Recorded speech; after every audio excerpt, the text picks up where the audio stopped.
Hello friends, welcome back to our next day. তো আজকে বৃহস্পতিবার আর এখন 10টা বাজতে যায়। আমি স্নান করে এলাম, তো এখন করব পুজো।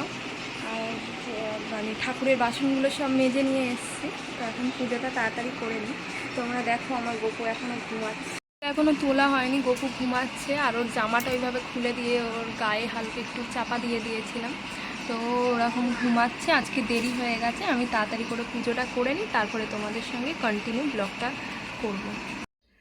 তো এখন 11টা বাজে আর আমার পুজো দেওয়া কমপ্লিট হয়ে গেল। এই যে গোপুকে দিয়েছি,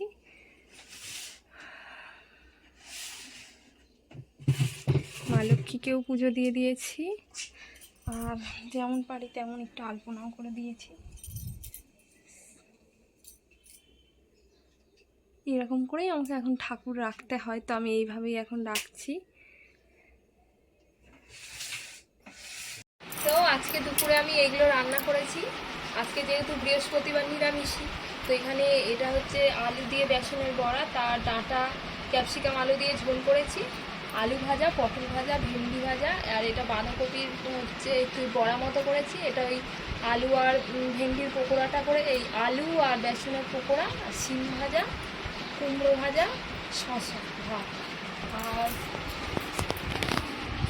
আর পাঁপড়ও ভেজেছি, সেটাও দিয়ে দিই ওর মেয়েকে।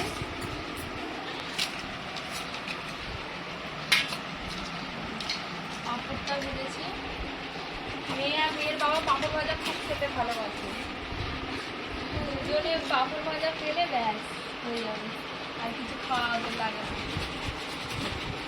বেশি করে পাঁপড় দিয়ে দিলাম, মেয়ের বাবাকেও দিয়ে দিলাম।